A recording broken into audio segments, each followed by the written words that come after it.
शीत दिने ठंडा पागरे गरमा गरम मोमो खाया बहुत भल लगे सेटा पुणी नुआ सेप्रे देखा रोज परी ये तो बहुत टेस्टी। ताले आसतु स्टार्ट करवा यहीपरी नुआ recipe. Hi friends, Suchitra kitchen को आपण समस्त को बहुत बहुत स्वागत। प्रथम नवा गोटे एमती गोटे बड़ बासन से देदेव आम मैदा 2 कप। आपड़ चाहिए गोटे कप अटा गोटे कप मैदा दे पारे। अल्प किसी देदेबा लुण एबे सब टे भल भाव मिसईदेवा। ताको आम 2 भाग करदे। गोटे भाग से गोटे आउ गोटे बाउल को रखिदे। या आम पर चकटा। एवं मुझे किसी बीट ताकू परिष्कार कर धोई नहीं अल्प टे पानी दे मुझे ग्राइंडिंग करदेवी। ये आमर ग्राइंडिंग हो गला। एबे ताको आम छाणीदे। नवा गोटे स्ट्रेनर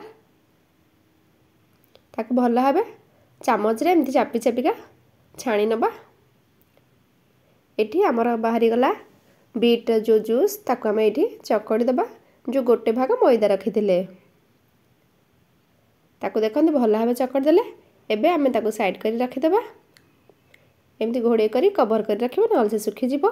एठी जो बाकी मैदा गुड़िक रखी ताकू आमे खाली प्लेन पानी देकिना चकड़ीबा। ये गला हमर व्हाइट कलर, ये हला पिंक कलर, डबल कलर हो गला। एबे मु ताकू कवर कर रखी दउची। तापय आमे स्टफिंग पई मसला बनेबा। एठी मोड ग्राइंडिंग जार रे नउची किछि बंधा कोबी। आपण मैंने चाहिए आपको ग्रेटेड करेंगे। मुझे ग्राइंडिंग कर दूची बहुत जल्दी हाँपाई। ताको मुझे डायरेक्ट गोटे पैन दे दूची। आपण मन को इच्छा अनुसार आपण मैंने जहाँ भी ए परिवा मिसई पारे। मुझे देली बंधा कोबी, एटी देली गाजर, तापर एथिरे मु देदेवी कैप्सिकम। ये देखो गाजर केते बढ़िया से पूरा ग्राइंडिंग हो गला। आपण मैंने आपको भी ग्रेटेड करके दे पारिबे।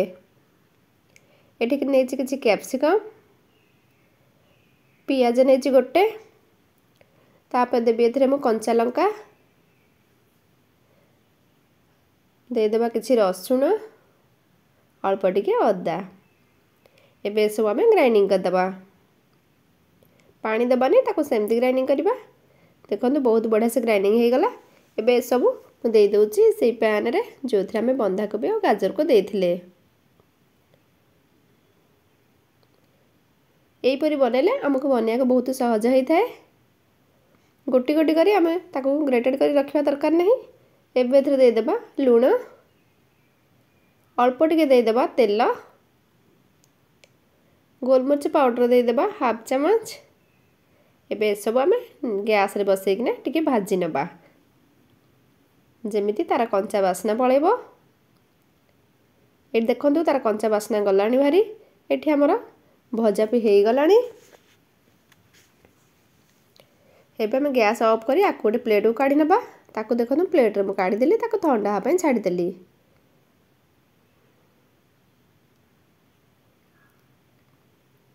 ये ठंडा हवा भितर आमे कौन करबा किछि अटा नहीं बेलिबा। आमे जो रखीचे चकटिकिना मैदा को।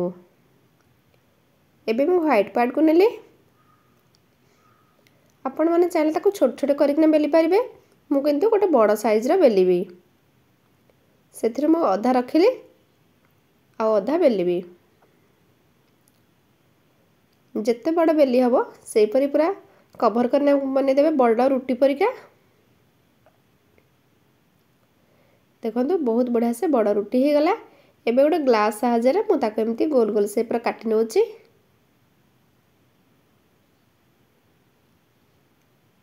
बास एठी हो गला। एबे आमे जो गोल गोल काटी थिले ए सब गोटे प्लेट को दे दबा। एबे मु ताको साइड कर रखी देली। जो आमे पिंक कलर रखी थिले पिंक रो मु गोटे पार्ट आनली। ताको भी एमती बेलीबी से अटा देकिना। ताको भी एमती बेलिकिना आमे ताको एमती गोल गोल शेप रो कटिंग कर दबा। यहीपरी बनैले आमर डबल कलर हम। एथिरे आमे किछि भी कलर यूज करूने। बीट रस को यूज करछे।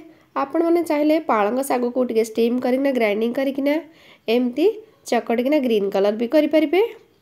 नले गाजर को भी ग्राइंडिंग करिकिना तार रस बाहर करके सेथिरे भी चकटिकिना ऑरेंज कलर करि परिबे। बिना कलर रे बहुत कलरफुल हेल्दी जिनस आपण माने घरे बनै परिबे। एटी देखो मु ताको गोटे बड़ साइज रुटी परिका बेली दउची। आपण मैंने छोट छोट रुटी करकिना डायरेक्ट जमी मोमो सेप्र बनाती सेमती बनई पारे। जेहेतु मुझे रोज सेप्र करी से आमर सब सेप सामान होगापाई मुझे बड़ रुटी करकिना गोल गोल ग्लास रे काटी नौची जमी सबगुड़िक आमर साइज हम। यहीपरि आम सबगुड़िक काटिदबा। मोमो तो खाया समस्ते बहुत भल पाती। आपण मैंने मैदार न करकिना अटार भी एमती मोमो बनई पारे जोटा कि खाइबाकू भी सेतिकी टेस्ट लागिबो। हेल्दी पिला माने खुशी भी खाई पारिबे। सब प्रकार वेजिटेबल भी खाई पारिबे। ये देखंतु सब गुड़िक मुझे देउछि से प्लेट को। या पर आमे देखिबा ताको आमे केमती रोज शेप रे बनेबा। नबा से बेलना पट्टा कि जेकोसी प्लेट भी आपण नै पारिबे। तापर दबा गोटे पिंक कलर गोटे व्हाइट कलर पुणी गोटे पिंक कलर पुणी गोटे व्हाइट कलर। आपण मैंने चाहिए 4 ରୁ 5टा दे पारिबे ना 3टा भी दे पारिबे। एटी मु 4टा दउची। एबे आमे जो मसला बनैथिले से मसला स्टफिंग को मझिरे दबा। पर मझिरे गोटे लाइन परी एमती स्टफिंग पूरा दे दबा। स्टफिंग तो आपण जहाँ इच्छा आपण नै पारिबे। मशरूम नै पारिबे पनीर नै पारिबे। ताको कोन करिया ऊपर पूरा एमती फोल्ड कर दबा जेमिति हमर स्टफिंगटा जो मसलाटा देइछे से पूरा कवर हेकिना रहिबो। कवर हेकि रहिले से किछि भी बाहर को बाहरी बनी। एबे कोन करिबा हाथ रे चारिपटा एमती कवर कला परे धीरे धीरे ताको एमती धीरे धीरे ताको गोल परी करिबा। एमती धीरे धीरे बुले चलिबा एमती कला माने से पूरा रोज शेप रो हे जिवो। एटे देखंतु केते सुंदर रोज परिका हे गला। एबे चारिपट को आमे टिके टिके एमती खोली देबा ता पाखुडा गुड़िक जेमिति पूरा गोलाप फुल परी देखा जिवो। आपण माने चाहे गोटे प्रकार कलर रे एमती गोलाप फुल बनै पारिबे किंतु मु डबल कलर कली टिके सुंदर देखा जिवो बोली। एटे देखंतु केते बढ़िया रोज हे गला। एई परी आमे सब गुड़िक रोज एमती बनै देबा। एटी मु आ गोटे बनै के देखौची। पुणी देली मु सेई व्हाइट रे गोटे पुणी देली गोटे पिंक कलर पुणी देली गोटे व्हाइट कलर पुणी देली पिंक कलर ता मझिरे पुणी एमती स्टफिंग दे देबी। ये बनेबा बहुत सहज ना। आपण माने जहाँ को एमती मोमो बनै के देबे खाया पई से तो बहुत खुशी हे जिवो। आ पचारिबा आपण आ केमिति बनेले बोली। थारे एमती घरे निश्चय ट्राई करंतु। बहुत टेस्ट लागिबा सहित गोटे यूनिक डिजाइन भी हे जिवो। समस्त भी खुशी लागिबो देखिया पई आ खाया पई। जदि वीडियोटी आपन भल लागुची ता लाइक करिवे। जदि चैनल को प्रथम थर करी आछंती ताले सब्सक्राइब करिवे। सब्सक्राइब कला करे पाखरे थिबा बेल आइकन क्लिक करनेबे ताहले हमर नुवा नुवा वीडियोर नोटिफिकेशन प्रथमे आपण ही पाइबे। देखंतु आकु भी आमे सेमती गोलाप फुल परी कर देले सेमती धीरे धीरे बुलेला परे से पूरा रोज परी हे जिवो। पछपटू ताको तळकु देके एमती टे प्रेस कर देबे से जमा भी खोलिबनी। पाखुडा गुड़िक धीरे धीरे एमती खोली दबा। देखा जाउछि ना गोलाप फुल परी। बस एठी हमरा हे गला गोलाप फुल मोमो। एई परी हम सब गुड़िक बनै देले। एबे आको हम स्टीम करिबा। ये देखंतु अबिया कंचा एमतिया कलर देखा जाउछि। स्टीम कला पर देखिबा तार कलर केमती आछि। एठी मन एछि गोटे इडली स्टैंड सेथे टिके टिके एमती तेल मारि दबा। तेल देले हमर जो मोमोटा स्टीम होला परे आ से तळे लागिबनी आराम से छाडी जिवो। सबुथरे एमती गोटे गोटे दे दबा। गैस रे पानी बसी देछि। पानी हमर गरम हलानी। बे माकु दे दोछि ता भितरे। नले आपण पाका जदि बड़ बासन थिबो जो जाली परिके जोथरा में मंडा पिठा से जानती सेमती ता भितरे बहुत मोमो देइकना बे एकाथरे स्टीम करि परिबे। ए देखंतु हे गलानी ता कलर देखंतु आउडे डीप कलर हे गला। बहुत बढ़िया देखा गलानी। एबे मु ताऊ काढी दोछि गोटे प्लेट को। वर्षा दिन हो बा शीत दिन गरमा गरम मोमो तो खाया समस्त बहुत भल लगे।